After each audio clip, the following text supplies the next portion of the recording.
A lista com 115 dos 117 mortos na mega operação do Complexo da Penha, divulgada ontem pela Polícia Civil, não traz 4 nomes divulgados na sexta-feira pela mesma corporação. O UOL comparou os 2 documentos e descobriu que 4 pessoas dadas como mortas na semana passada não aparecem na nova lista. São elas: Alexandro Bessa dos Santos, Alisson Lemos Rocha, Micael Douglas Rodrigues Fernandes e Claudinei Santos Fernandes. A polícia não explicou como os nomes foram parar na primeira lista. A corporação apenas informou que a identificação dos mortos é realizada em 2 etapas: o confronto por sistemas de reconhecimento facial e validação por perícia. Dos 117 mortos, apenas 2 laudos resultaram em perícias inconclusivas, segundo a polícia. A versão contradiz a Defensoria Pública, que afirmou que os 117 corpos haviam sido liberados do IML. Isso ainda na tarde de ontem. O UOL tenta localizar os 4 homens dados como mortos.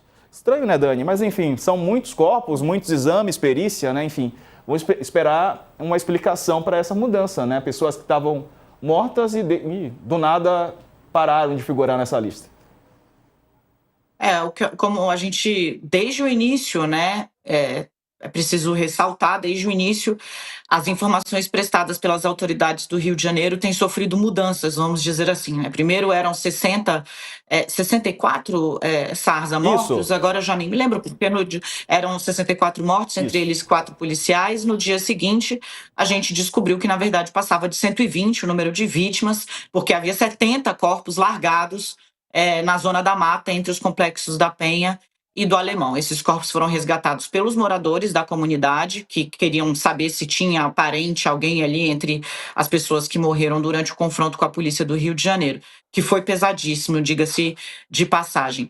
Agora, a gente tem de novo uma lista com o nome de pessoas mortas que, na verdade, não estavam mortas. 4 pessoas que, segundo a Secretaria de Segurança Pública do Rio de Janeiro, figuravam ali e já não aparecem mais nessa lista. O que a gente vê aí é que há um desencontro de informações desde o início dessa operação até agora na fase de identificação dos corpos e pouco senso de satisfação, né, de dever de informar bem o público a respeito do trabalho que está sendo feito com o dinheiro dele, com o nome, em nome, né, da população fluminense. A gente vai aguardar porque a ver se as informações prestadas pelas autoridades do Rio de Janeiro satisfazem os critérios colocados pelo Supremo Tribunal Federal e 2, né, satisfazem o próprio relator do caso nesse momento, que é o ministro Alexandre de Moraes. Por óbvio, esse caso coloca de novo o Supremo numa posição muito incômoda, que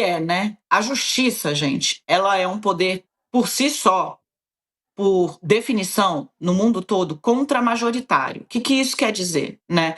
Que ela é do jeito que é exatamente para assegurar os direitos da minoria, defender esses direitos da minoria, né? Se você for perguntar o que a população quer que faça com as pessoas no Rio, várias pesquisas hoje, a Quest também deu indicações, né? Com os integrantes de organizações criminosas, é meio pega, mata e queima, né? Mais ou menos assim.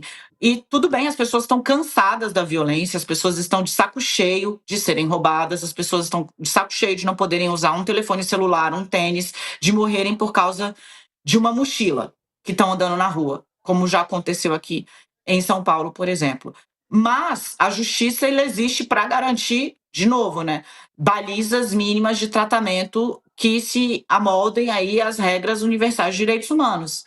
Então, de novo, o Supremo vai para essa posição incômoda, que é uma fatia majoritária da população, em especial do Rio de Janeiro, celebrando essa ação, né? Que no fim das contas, dizem os especialistas, não sou eu, está enxugando o gelo, né? E o Supremo vai ter de olhar para essa operação que está sendo celebrada por essa fatia da população e dizer, isso aqui tá certo, isso aqui tá errado. Então, de novo, vai para uma posição desconfortável, né? Para a opinião pública. Agora, para cumprir o dever que a Constituição legou, né, ao Supremo Tribunal Federal e à Justiça como um todo, garantir os direitos minoritários. E fato é que essa posição majoritária da população que a gente viu cenas como nesse domingo, o governador Cláudio Castro ir a uma missa, né? Uma igreja católica do Rio de Janeiro, e ser aplaudido depois da mega operação que deixou 121 mortos. Lembrando que ontem, né, dia 2 de novembro, era dia de finados. A gente está vendo aí o Cláudio Castro cantando na igreja, numa missa realizada no Rio de Janeiro. Foi fortemente aplaudido, Carla. Diego, essa matéria do UOL é super importante porque parece uma questão, né?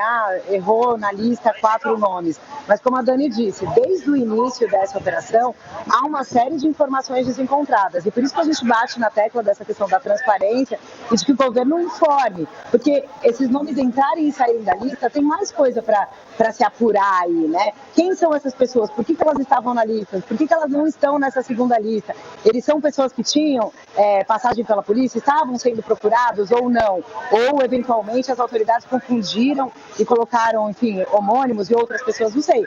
É claro que quando a gente fala de uma operação dessa grandeza, né, de uma operação com tanta letalidade, e a gente está falando de famílias enlutadas, qualquer informação é de muita responsabilidade. Então, o governo tem que explicar essa mudança, né, de uma lista para outra. Agora, indo em relação ao governador Cláudio Castro na missa ontem, quando você coloca aí, a gente tem visto, né? A gente foi vendo ao longo da semana passada as reações e como é que foi sendo a própria reação mesmo do governador Cláudio Castro, né?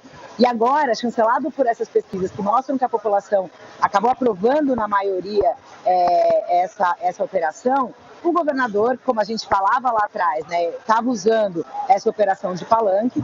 Agora, apesar de não afirmar e confirmar que é candidato ao Senado, a avaliação é que o palanque do Cláudio Castro, de fato, já começou, né, e ele vai usar todas as agendas que tem daqui para frente com esse mote, com muito mais atenção que a gente está, né, por conta desse episódio acabando dando ao Rio de Janeiro, acaba que a gente está olhando ali mais o governador de uma forma nacional.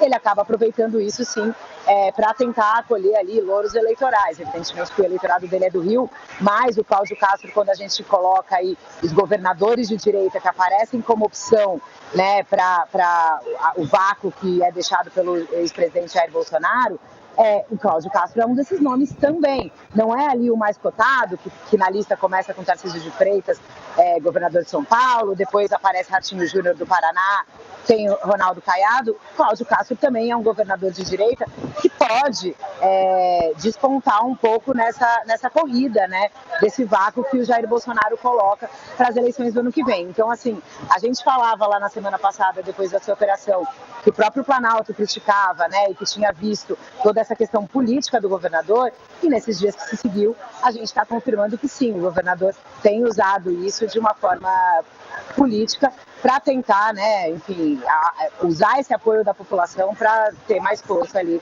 no governo e nas eleições do ano que vem.